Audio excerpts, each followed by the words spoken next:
Hey everyone, welcome to another episode of the Responsibility Quotient podcast. My name is Catherine Kowalchuk and it is May the 23rd, 2024.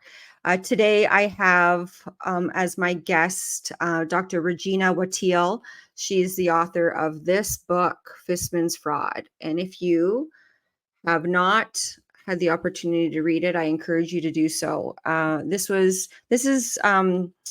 been making the rounds and getting a lot of attention because what Dr. Watteel uncovers is the fraudulent study done by David Fisman of the University of Toronto, I believe, as well as two of his colleagues. And it's important because the study was based on a mathematical analysis and not on real world data, and received a lot of backlash when it was first published. And despite the backlash, the journal did not take it down. And instead, the government doubled down by using that study to justify the implementation of the lockdown measures and forced vaccination of Canadians. So let me tell you a little bit more about Dr. Regina Watteel. She holds a Ph.D. in statistics from the University of Western Ontario, as well as a master's in science in statistics and a bachelor of science in mathematics and physics from McMaster University. She has served as a consultant to medical practitioners, social scientists, and various levels of government. She also served as a principal statistician for an Ottawa-based economic consulting firm that specialized in econometrics, program evaluation, business case development, and risk-benefit option analysis. Regina has taught both undergraduate and graduate level university courses in multivariate statistical analysis, data analysis, and engineering statistics. Dr. Watteel's career path took a dramatic turn following a motor vehicle accident in which a substance-impaired driver plowed into her while she was putting groceries into the trunk of her vehicle. Ultimately, Dr. Watteel stepped down from her position to focus on rehabilitation, her health, and her 3 children. During the pandemic, concerns over the censorship of important scientific information and government course of action that seemed to be moving in a direction of maximal harm and risk prompted her to speak out against lockdowns and vaccine mandates and to run as a candidate in the 2021 federal election for Ottawa Centre. She has been outspoken about the need for transparency and the importance of adhering to a rational, evidence-based approach to the pandemic that is open to scrutiny. So welcome, Dr. Watteel, to the show. Sorry about that. This is my showing my lack of skills with technology these days. But anyway, I'm glad you have the controls. Yeah, well, anyway, welcome so much to the podcast. I was a friend of mine brought your book. I'll put it up again. Your book to my attention a little while ago, and I've seen some other podcasts that you've been on. Let's just get right to it. What prompted you to write this amazing account of the fraud that's going on and being used as a basis for a government's decision?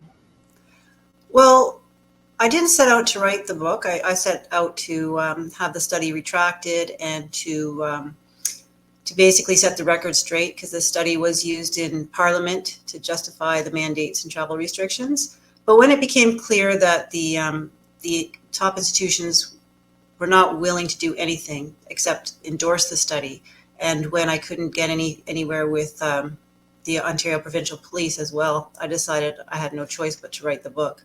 So really, it was basically a last resort after going through the process and realizing the establishment really wasn't going to do their job.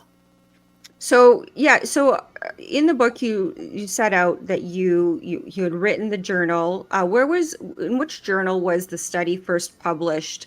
The study was published. The study was published in April of 2022, just after the Omicron wave, and it was published in the Canadian Medical Association Journal. So at that time, it was pretty obvious that the vaccines didn't curtail transmission at all.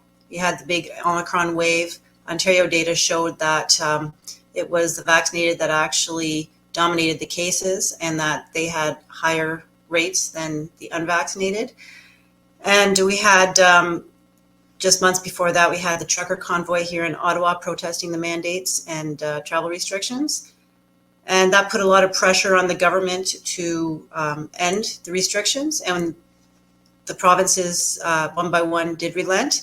But the Canadian government, the federal government, did not want to end their mandates, and they were in desperate need of science. The real science did not favor their mandates. So in comes Fisman's fraudulent study, and that was in April. So instead of, admitting that the mandates didn't make sense, instead they doubled down using this study.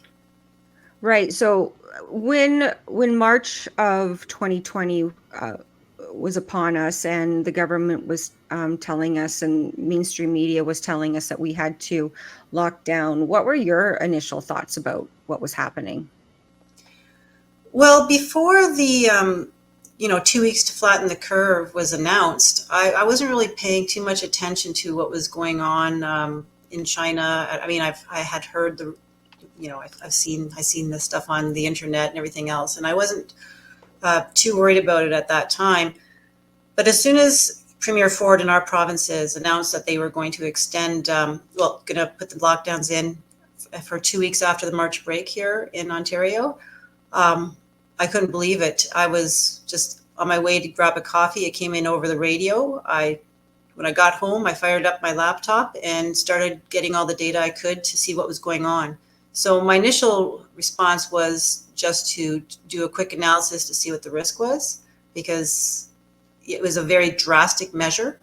And I do have, older parents that were quite vulnerable, and I have siblings in healthcare. So I just wanted to get a feel for what was going on. So I did my own quick analysis. Right away, I was pretty relieved to see that my kids were not going to be at very high risk. It was very, very low risk for children. I wasn't too worried about my husband and myself. Most people were at fairly low and manageable risk. So I was really only concerned at that time with my aging parents. So I put all my efforts into just figuring out how to safeguard them. So that's where my mindset was at the time. I did not agree with the school closures at all. There was nothing to back those right away. I didn't understand that move by the government, and also based on the demographics of who was most at risk of this virus, I didn't see the need for an economic lockdown either. So that concerned me right away. Right. And then based on our initial conversation before today, there was a time where you were kind of going along with some of it. I mean, it was hard to not go along. I mean, I was banned from basically supermarkets because I never wore the mask, and I got a mask exemption really early on, I think in July of 2020, anticipating that Jason Kenney in Alberta was going to implement a mask mandate, which he ended up doing. And but there was a time where you kind of just said, enough of this. I'm not participating in this anymore. Well, I was pretty vocal right off the bat that the whole thing was quite ridiculous. So I was never quiet. When it came to the masking, I was not happy with the masking. I thought there was no real way that was going to work. I felt it was ridiculous. Here in Ontario, the masking started coming into effect in the summer of 2020. So when the cases were low and it was really hot outside and it was nice, and then they brought in masks. So I thought it was silly. So mostly how I dealt with that was I mostly didn't go to places that required them, but I do all the shopping in our house for groceries. So when I went to the grocery markets, initially I thought, okay, well, I'll have to wear the bloody mask to my grocery shopping. So that I did do until for a few months, just until the beginning of 2021. And the reason why I stopped with that is around Easter of 2021, there was some studies out about some basically toxic masks that were distributed to a bunch of schools. I think 5 million toxic masks went to schools, mostly in Quebec, and these children were forced to wear them, all in class, in gym, all day long. And I was so disgusted by it, and it didn't get a lot of media attention. Yeah. But I realized at that time that even me putting on my mask just to go into a grocery store was just, I couldn't do it. I mean, how are we supposed to expect our children to stand up for themselves if we don't? And so I just wouldn't be a party to it. And at that point, I wouldn't even put the mask on to go to the grocery store. So that was close to Easter of 2021. And Yeah. Yeah. yeah, and I was glad. It was interesting, though, taking the mask off here in Ottawa, because Ottawa, they're very compliant to everything here in Ottawa. So I was pretty much on my own, going maskless for the most part.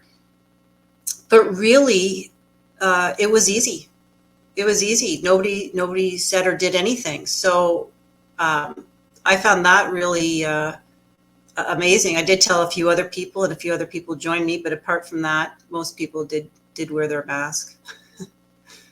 Yeah, I had a situation, well, we'll get into it maybe a little bit later, but uh, it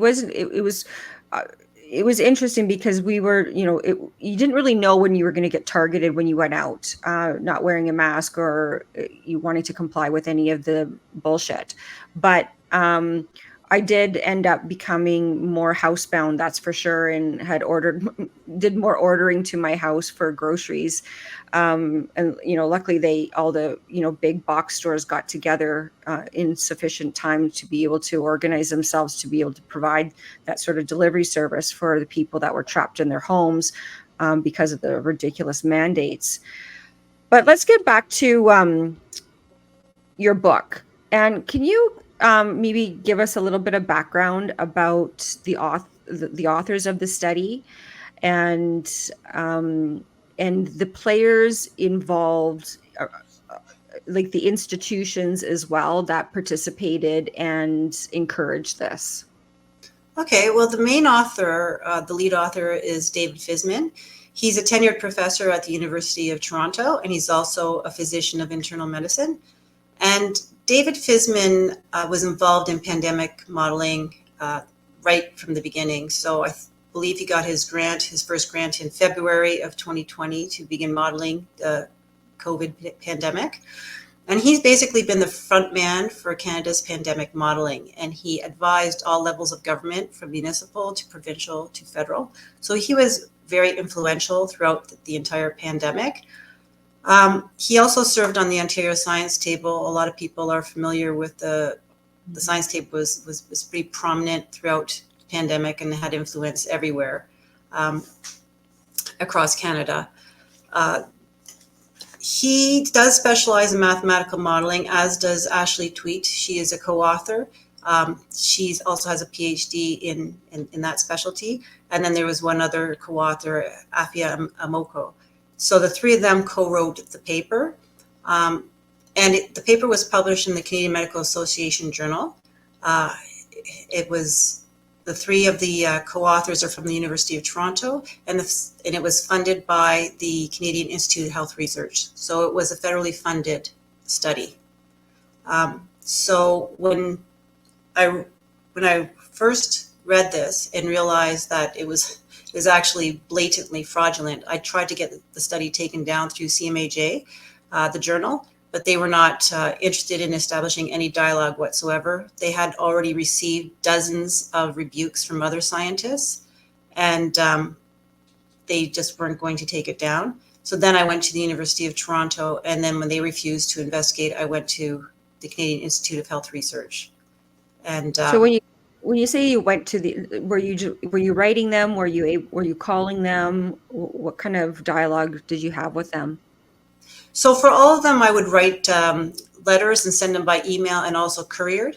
So generally, I would write to each of them 3 times. So first to ask to take the study down, and then with CMAJ, I also wrote a report that I went through the entire study and looked at all the problems with it and gave them a full critique. And I also sent that to University of Toronto. But with each of them, I went back and forth several times. So with the journal, they didn't say anything other than we got your material, but then they didn't say anything else. With University of Toronto, at first they tried to say that when my allegations of fraud, which includes fabrication and falsification of data and results, at first they said they didn't, that wasn't covered in their guidelines. And this is the Integrity Office, and that's one of the key things that they're supposed to address. So I had to go through their guidelines and point exactly where it says that, they're not allowed to do these things. And then they came back to me and said, oh, well, they tried to deflect it and say that the authors didn't do that. So then I had to go back and show exact examples and specifics. And then when I thought I had them cornered, they just kind of closed the case. And they said, nope, we're closing the case, we're closing the file. And then I went to the CIHR. So go ahead. Oh, CIHR, they did meet the panel. Their panel met, and apparently it went to the agency's presidents, and they decided not to do anything.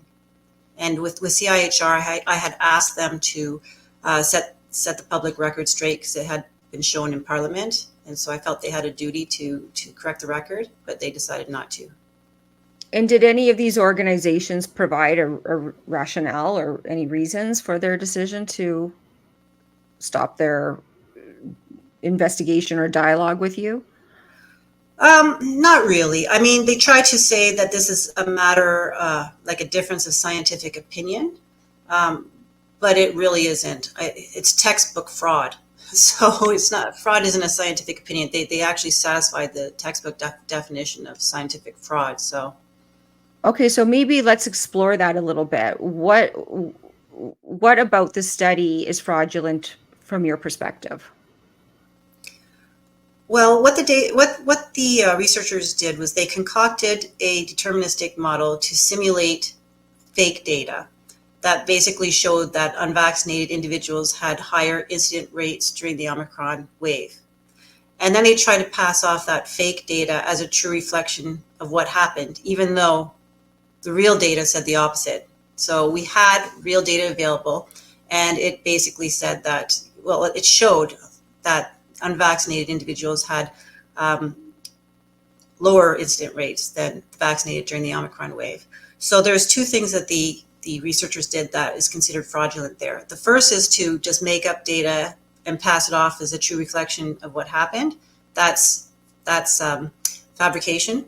And the second is falsification, when you ignore real data that just doesn't give you the results you want. And they did know there was real data available, and they chose not to use it. And they know this because basically I wrote to them and I told them, but not just me, many scientists did. And also they've used that data before, so they know that it exists. So they know the Ontario data well. So where were they getting their data from?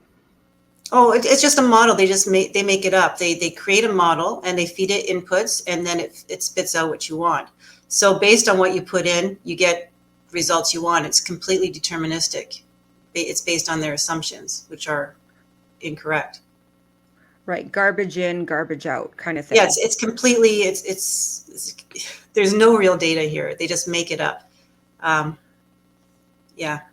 And well, you can say you did a model simulation and make it up. It's when they try to pass it off as a true reflection of what happened.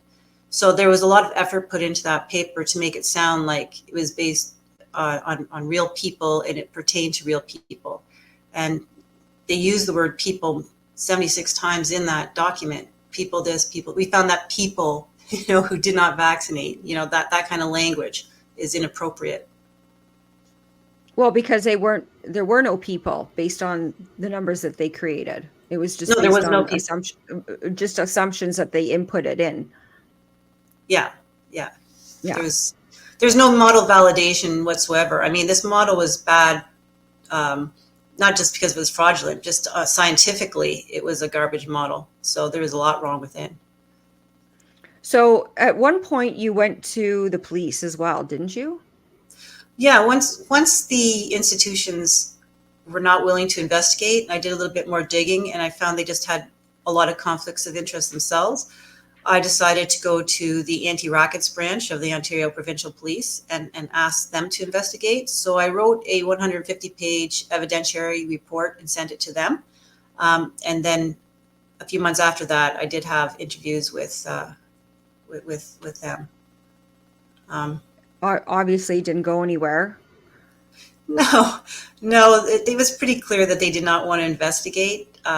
It was a fairly cordial. The first talk was fairly cordial, but there's a lot of indications that they weren't interested in investigating this. And the second follow-up interview was not good at all. That was very hostile. So they were not interested in pursuing this. Right. And so ultimately at the end of the day, I remember when we were speaking, you really felt like you had no choice but to write this book because you were getting stonewalled at every turn, really. I mean, just weren't getting any sort of reaction or indication that anything was going to happen. Um do you think this was like a coordinated thing with the government?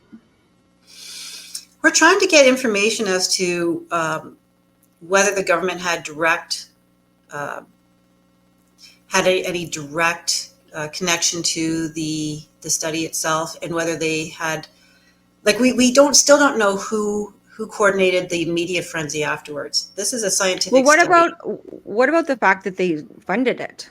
Like a government agency funded it. Well, they funded it and then they waved it around just a few days after it was published. So they knew about this study, yet somehow they don't know about the data that was sitting on, on the Government of Ontario website. I mean, they could have looked at that, but they didn't. It's pretty easy to read. Instead, they waited for a fraudulent study and then waved it around in Parliament.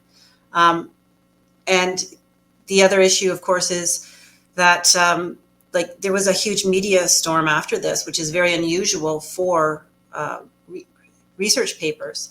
So right away, this was blasted across Canada. It went in over 100 stories. Over 90 media outlets covered it. So, and it started within hours of the study's publication. So it would be nice to know who organized the media. I still haven't gotten any answers to that. There was an order paper question that was asked in Parliament asking about CIHR's funding of this study. And that did recently come back, but they didn't give any information when it came to the media. And they also, well, lied about not getting any negative feedback about the study, because I mean, I publish it in my book and I show the emails and everything in the supplementary guide. And yet Yeah. the answer that came back from this order paper question was that CIHR didn't get any negative feedback. So, you know, Wow, they just lie. It's just amazing how good they are at lying. well, they don't want to admit to knowing anything, right? They want to portray that they don't know any better or they never got any of this information. So I think that that's what this is. They don't want to admit that they received the feedback, and that feedback was that the study was fraudulent. So I think this puts them in a very bad position now that, they lied on the order paper question. So that opens up a whole new can of worms right there. Yeah. Well, you would think, although, I mean, these people seem like they're a Teflon. I mean, sometimes I feel like I'm like, does anybody hear anything that we're saying? Because they're so good at just looking straight through you and saying continuing with their talking points without ever addressing it. I mean, politicians were generally bad to begin with by not answering questions, but this, to me, this political theater performance that we're seeing, as post, during and post COVID, has reached a new level from my It has, perspective. but I don't know. It may appear that they're Teflon and things don't stick to them, but I see them as becoming more and more vulnerable, actually, because they're doing a lot of things that are opening them up to. They can I think they're going to get in trouble for doing a lot of the things that they're doing. They're not going to be able to continue the way they are. That's my feeling right now. I look at David Fisman, for example, and yes, they didn't take down his study and they didn't investigate him, and he continues to put out more studies. So that is all true. And right now, he sits at the helm of the modeling unit for the Institute for Pandemics. So he gets, so he's responsible for, he's a lead for future pandemic modeling. So that's pretty bad. And so he has put out a couple of studies since my book got published that were extremely problematic. He put out a false like masking study, and he put an update to the study that I talk about in my book. And he's still, still sticking to the same points. He's still sticking to the point that he believes the unvaccinated are disproportionate risk. With the masking, he was pro-mask, pro-lockdowns, pro-everything. But the problem is that his studies are so bad and so demonstrably bad that it's becoming increasingly embarrassing to stick by them. So right now, I am in the middle of writing some more letters. One I just submitted to the American journal, PLOS One, and because they published his updated model. So it'll be interesting to see what they come back with, because now we're outside of Canada. I'm not sure how they're going to respond, if they're going to be like CMAJ and just keep this ridiculous model, or if they will actually take it down. But, that will be interesting. I do make a strong case. And I'm now also writing to CIHR because they decided not to investigate Fisman and, look the other way. And because of that, they continue to fund fraudulent works. And now there's additional studies that are problematic that they funded. So I think it makes them look really bad. And now we have this lie on the order paper question. So I think things can, I think if we keep going, I think we're going to get somewhere. I really do. This is a very, very, blatant case of scientific fraud. It's provable. It's very strong. So far, nobody has refuted anything I've said. I do believe that this is our strongest way forward if we don't want to see mandates in the future. So do you think that, and this is probably something that, I could probably opine on as well, but do you see any of this information, or have you heard of any cases being litigated using your information, or have you been approached for that purpose? Well, I'm not sure how people are going to use it. I hope so. When I look at a lot of the cases, they seem to rely on expert opinion, but it's expert opinion that has a lot of holes in it, and you can show that a lot of the expert opinion is wrong. My book is more on facts that are solid. It's not really an opinion piece. I mean, if I look and I have all my references, but when I say that the Ontario website had this data and I show what the data is, that's a fact. That's that's just how it is. When I say that this model was a simulation, that's what it is. These are facts. So it's not really an expert opinion that way. It's a fact based. So I would almost see myself as nobody's asked me to be a witness or anything, but I would be more, I think, a fact witness. Right. Yeah. Well, definitely. Your information is stunning and strikingly different than what the government has put out, for sure.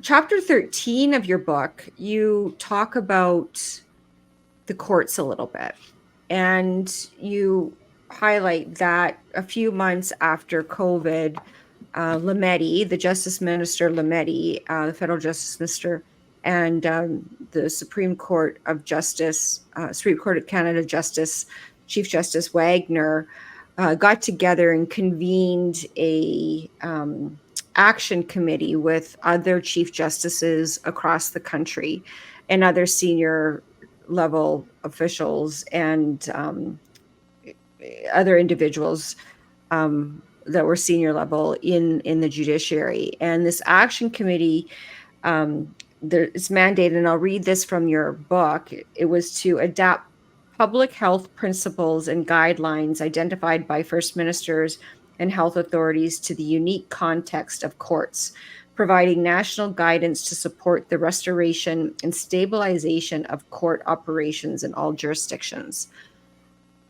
And then you go on to talk about how the federal court and the Supreme Court of Canada both implemented their own vaccine mandates and were bragging about how they were all vaccinated. And I don't know if you know this, but in 2021, I sued the Court of King's Bench and the provincial court. It's now called the Alberta Court of Justice in Alberta, regarding their trying to force mask me to attend court. And it was interesting. I was in provincial court that day for what was supposed to be a trial that we ended up getting adjourned.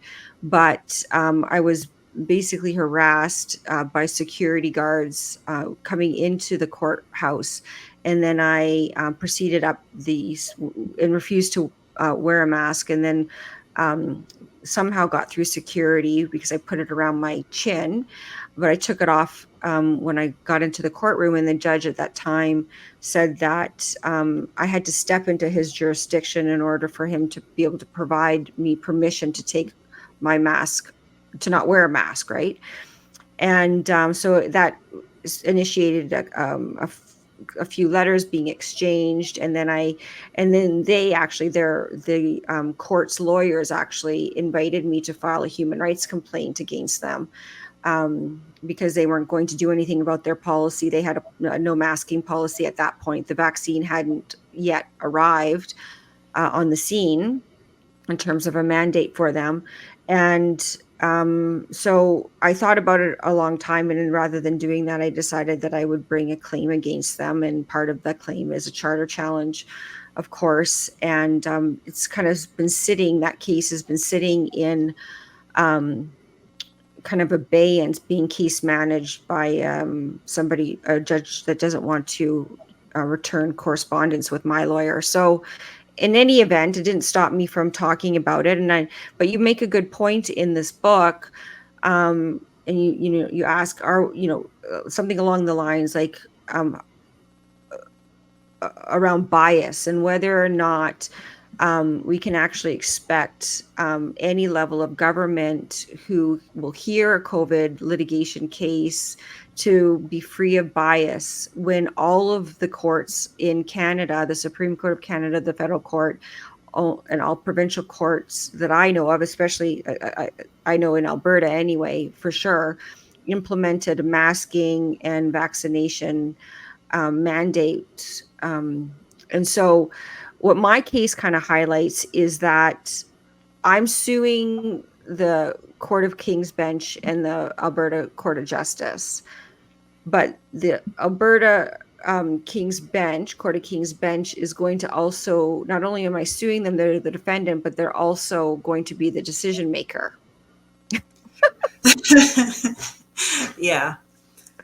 So, I mean, if anything, COVID highlighted the cracks in the inadequacies of our judicial system from that kind of perspective. But I'm not certain. I hold the same skepticism I think you do in your book about whether or not justice will actually be attainable. Yeah, there's plenty of issues right now with the justice system. They're not open to hearing the evidence. That seems quite clear. I think with myself and many others, we were shocked that mandates were able to happen and the government was able to do what it did, because I'm not a lawyer, but I know about, Section 1, and I know the Oakes test. And when I went through the Oakes test, I could see that it failed all the criteria that would be needed for Section 1 to allow for the violation of some of our rights. So yeah, it didn't pass Oakes test at all. So I couldn't believe that they were getting away with it. And then when you look into it, you see that they've never had to prove their case. They've really never had to demonstrate what was needed in order to infringe on our rights and freedoms. And the courts. I would agree with you. I would agree with you. Like the Parliament never, as far as I know and can recall, they never had No. a debate on this. They never demonstrated that there was a pandemic. They all, and so this is what's so frustrating about it is that we have these different levels of government, the executive, legislative, and judicial branch. You know, the judicial branch is supposed to keep in check the legislative and executive, and so and now we see that this action committee, as you point out, was instituted to coordinate the responses of the courts alongside the government's response. And to me, it all stinks to high heaven of collusion. Well, it looks bad. I mean, it's sad, right? I found it was sad when they did not hear the case against the travel restrictions, and they allowed that. You know, they said, "Oh, it's moot," which, you know, it's such a silly argument to say it's moot when it affected, you know, millions and millions of Canadians, and that would have been a good case to hear because they had gathered quite a bit of evidence during discoveries, and they could show that there was no science behind those restrictions at all. So that's probably why the courts didn't allow it to go through, because it would demonstrate that the government implemented an unconstitutional restriction. Well, So exactly, and especially because they had only suspended it. They only had suspended the travel mandate yeah, as justification that, okay, well, we put it back to the way it was. We don't, and I know from some of the discovery that occurred and listening to the lawyers, some of the lawyers on that case, that they, in fact, were able to demonstrate exactly what you just said. Like it was oh yeah, all there, nothing. yeah, they have nothing, and that's true with the mandates and restrictions right from the beginning. They never had anything.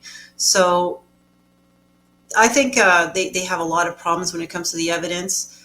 This is why I think the Fisman case is so important, because the government never demonstrated its case, and when they were desperate for science, they relied on fraud. That's very powerful. And then we have with the Fisman case that the top research institutes went along with it. So when you have the government funding a fraudulent study and you have research institutions going along with the fraud, then obviously we need protections put in place. So I think there is a strong case to put protections in place and to not allow any vaccine mandates in the future. So I do think that we have to push this forward, and this is why I won't let this go, because this is, I think, our best. I think it's as good as it's going to get in terms of such a solid case. I agree with you. I think that it's going to be very challenging to demonstrate other legal elements related to the vaccine and harms, notwithstanding that I think that a lot of doctors and experts do agree that there are major efficacy and safety issues related to these jabs. I'm more concerned, or not more concerned, but I'm just as concerned that the World Health Organization is about to pass, or the members are about to pass an amendment to the pandemic treaty that is going to significantly, I think, influence and adversely affect our healthcare sovereignty. Well, in Canada and around the globe for those members who decide to sign on to this thing, but it didn't actually seem to matter anyway, given the current authority that the World Health Organization seemed to have anyway, because we saw around the globe a coordinated effort. We saw very similar pieces of legislation being implemented. Everybody had the same dots and plexiglass and, the bylaws and all the rest of it being implemented. And I wonder where you think what you're feeling on the streets with everyday Canadians in your circle. I know that you ran in politics in the 2021 election. I'm assuming you would have received some insight and feedback from the constituents in your riding. And do you think that based on from 2021 to now, do you think it's improving in at least that demographic that you would have been Well, campaigning in? well, in 2021, I campaigned downtown Ottawa. So I'm actually I live on the outskirts of Ottawa, but the riding that was available was downtown Ottawa.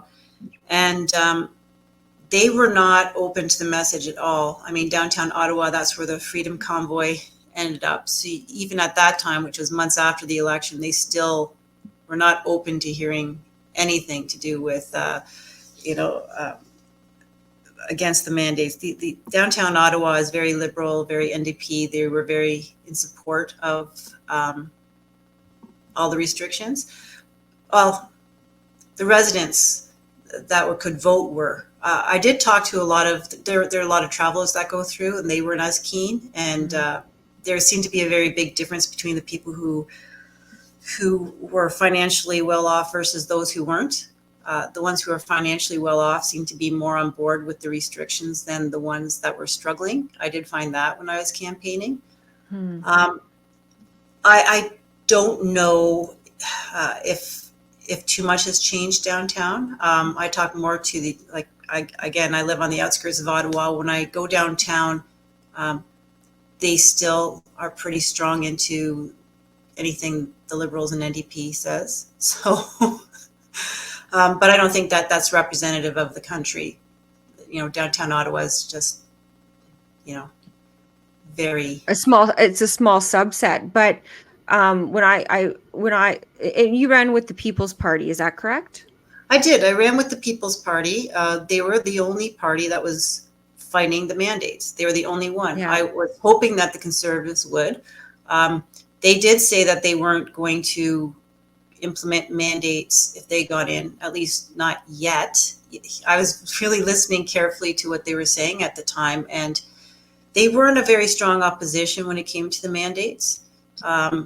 They weren't fighting against it the way Well, they were in fact criticizing the government for not getting the vaccines into arms fast enough.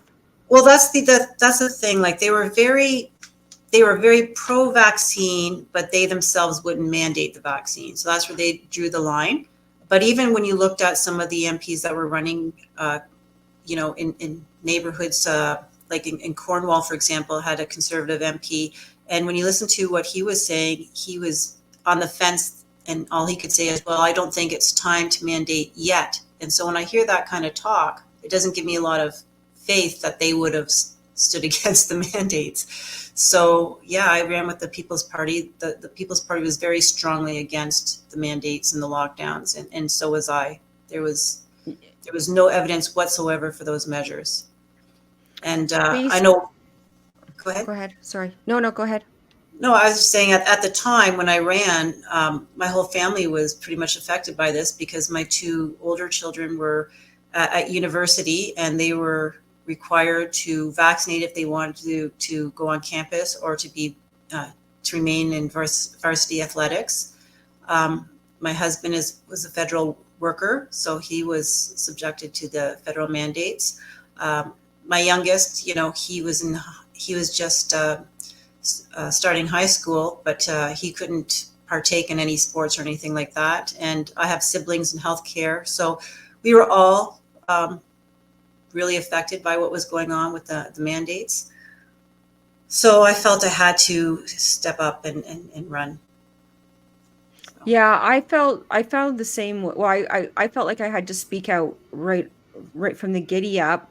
And I was really actually surprised at how receptive Canadians and Albertans were to the mandates generally.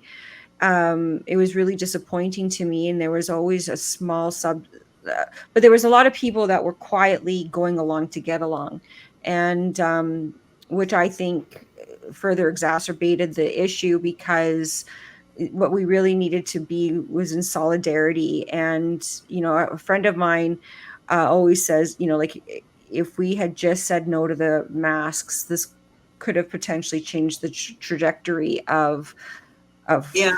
of where this thing went. Yeah, it would have been, well, masks are very, obviously, if you're wearing a mask, you're showing compliance. So that goes a long way. So, so yeah, if we It would have, does, and it's been very effective because we still see I see a bunch of people wearing masks now where you would never have seen that pre-COVID, that's for sure.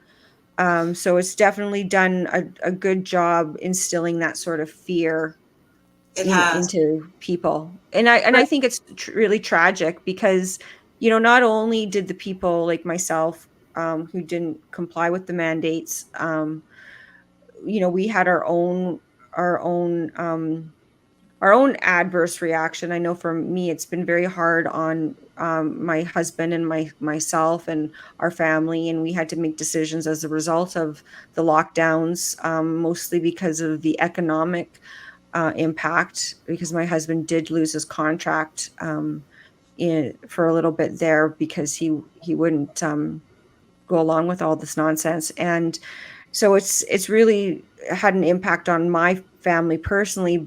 And so that, so you go from people who have been adversely injured and as a result of these forced and coerced jabs, people have died, families have been ripped apart. What was it like for you and your family going through that? And did you, how were the relationships for you? um, well, my immediate family was, we were all on the same page. So that made things, I don't want to say easier, but at least there was no friction within my family. My kids were all on Yeah. board. My husband and myself, we were on the same page. My siblings as well, my parents even. So there was no friction within my family. Friends fell off really fast, like Yeah. really fast. Um, so that was unfortunate. And of course, when you look at your extended family, um, there was some issues there. The problem, of course, was we were all together and on board with each other, but all of us were affected by it then, right? So, my husband was on leave for most of 2022. My one brother, he worked for Canada Post. He was put on leave. My sister lost her job. She was a heart technician. Um, my other brother worked as a respiratory therapist, and he was forced to, he felt he didn't want to lose his job, so he did end up taking the vaccine, um, but he did not want to, and now he's pretty upset that he was forced to do that.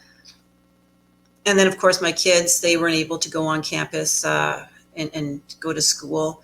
Um, both my oldest son and my oldest daughter, um, they no longer compete in track and field. They were top athletes before, and they've never been able to go back. So it's, Mhm.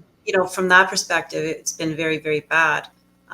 Also, my husband wasn't able to see his dying mother um, Mm. at the end, and my daughter wasn't able to go to my mother-in-law's funeral because of the travel restrictions. So it's had a very, very negative impact. The mandates have had a severe and negative impact on my entire family. Um, but we were strong. And I think that, Mm. I mean, we don't regret what we did at all. We are very happy with our response. We would do it again. Um, I mean, I'm pretty happy to be on the other side of a lot of that and hope it doesn't happen again. But I'm not willing to just hope. I want to make sure that they can't do these things again. And that's why I'm doing this. So, um, Do you think that after your experience running, do you think that there's a political solution to this?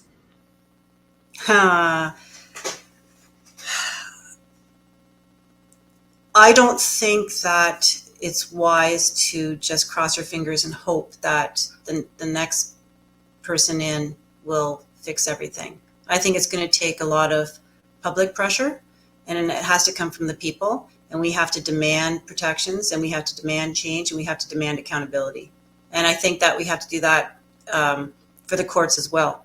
Right now, the courts don't want to do their job, but I do think that public they aren't immune to public pressure. And if there's enough public pressure, I do think that we can make headway. I really do. What does a public pressure look like, though, to you? I mean, I tend to agree with you as well. I think that for me, I think it's important. And the reason why I got involved in trying to effect a political solution was because I realized that the people who get nominated in the uniparty that we have going on um, in Canada and provincially, I mean, they're all the same from my perspective. They have a different path, but the same destination.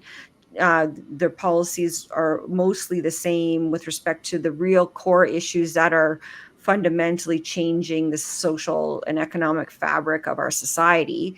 So that's my opinion about it. So I think that, but unfortunately, what my experience was that the uniparty narrative was so strong and convincing, and it was surprising to me how many people were so willing to forget about COVID, because I ran after the mandates had been lifted, right? Oh, okay. And I was the only person in the constituency where I was running that brought up the COVID lockdowns or measures at all. And it was almost like it never happened. And it was so amazing to me that people were so, and I mean, because people were mesmerized by the Danielle Smith and the stuff that she was promising and hasn't delivered on.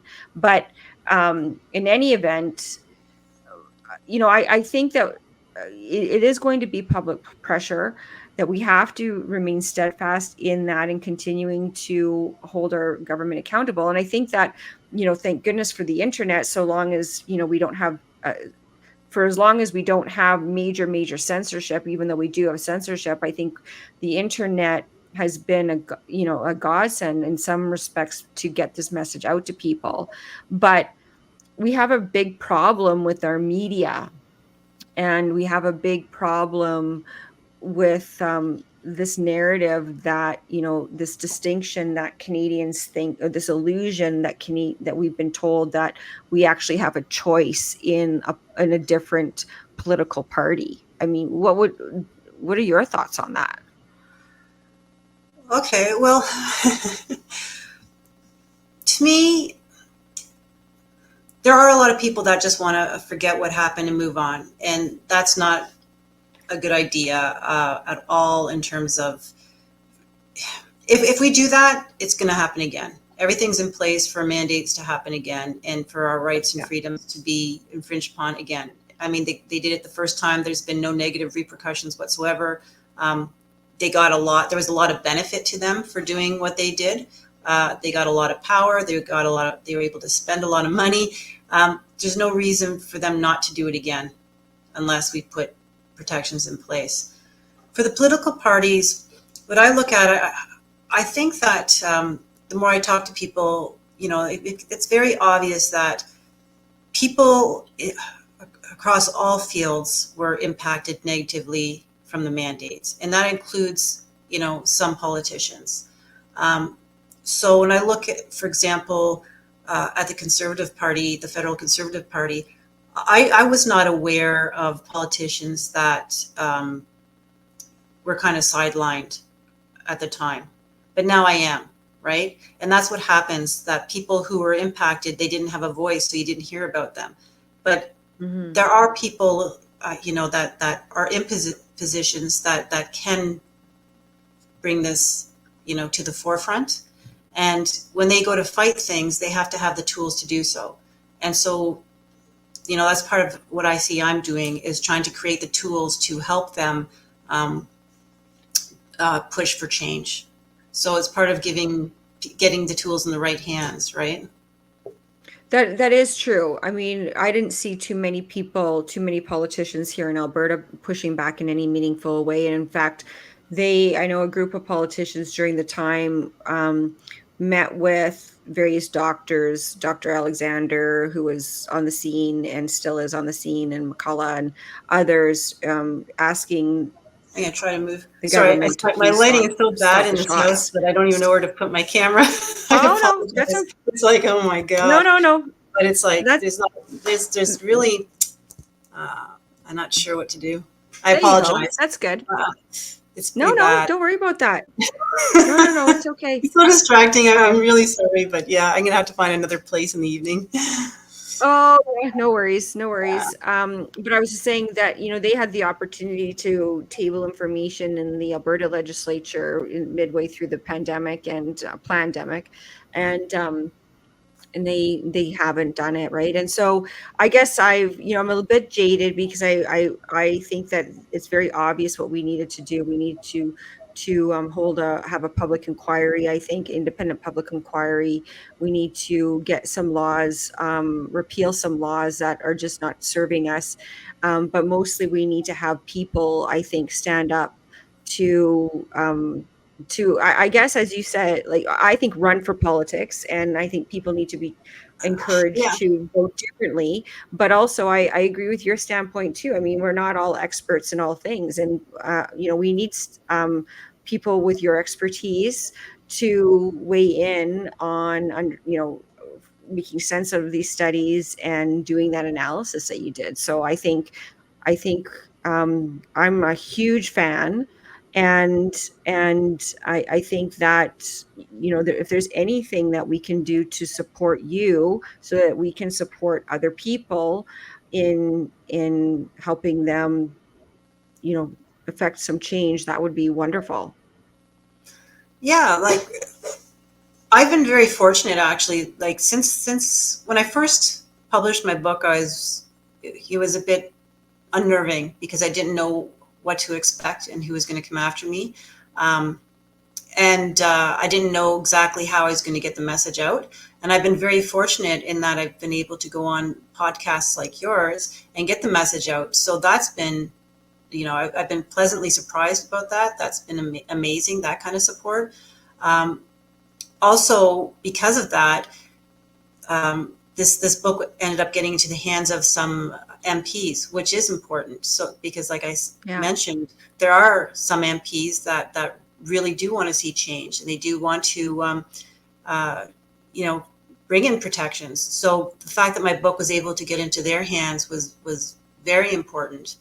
Um, and also, as time goes on, more opportunities arise. When Fisman updates his model and puts it in a U.S. journal, to me, I mean, it is a bad sign because they're continuing with the nonsense. But there's another journal now that I can reach out to and demonstrate what's going on. Um, and I'm hoping that I just get a better response this time. But if I don't, I'm very vocal about it, and reputations will suffer for doing this kind of nonsense. I'm not going to stop. When I look at Yeah. research fraud, I mean, research fraud, that's a hill that reputations should die on. They should not be promoted. They sure shouldn't be leading the way in future pandemics. It's absurd. The fact that this nonsense continues just means that my case is getting stronger, and I'm going to be louder until I get the change. There's really no reason for me to stop doing what I'm doing until this gets taken down. And I don't just mean like the study gets taken down.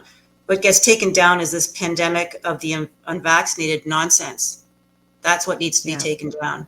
And when that crumbles, their whole justification for bringing in the mandates crumbles. So I do see this as the way to show that the whole thing, all the mandates, were based on fraud, and they should not have the power to bring them in again under any circumstance. Well, I couldn't agree more with you. So where can people find your book? Here, I'm going to put it up again. Well, it's on Amazon, also on Indigo, and also Vets for Freedom has it on their website for those who don't want to go through the big chains. So I do appreciate the support, and I keep fighting. Yeah, is there a place where people can find you? Do you have a website or anything like that we can direct people to?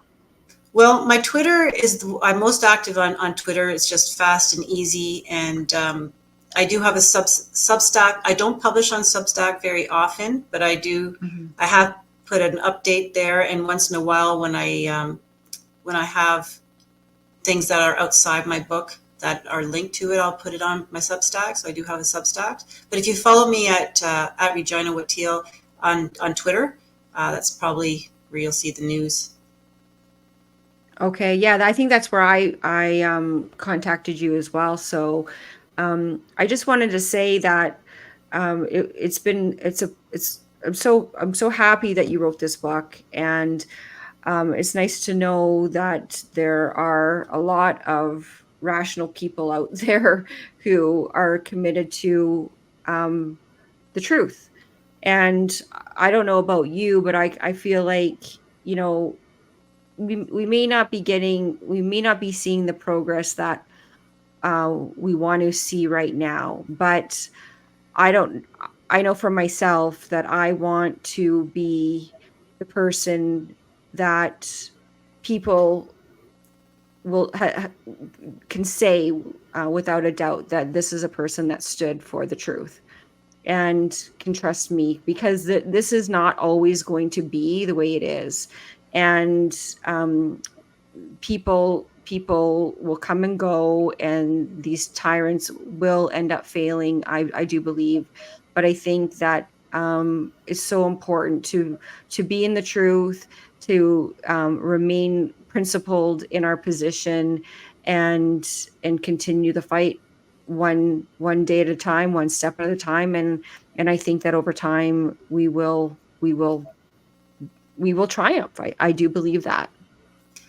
I mean, I'm very happy that my family stood united in this, and my kids have learned a lot of valuable lessons.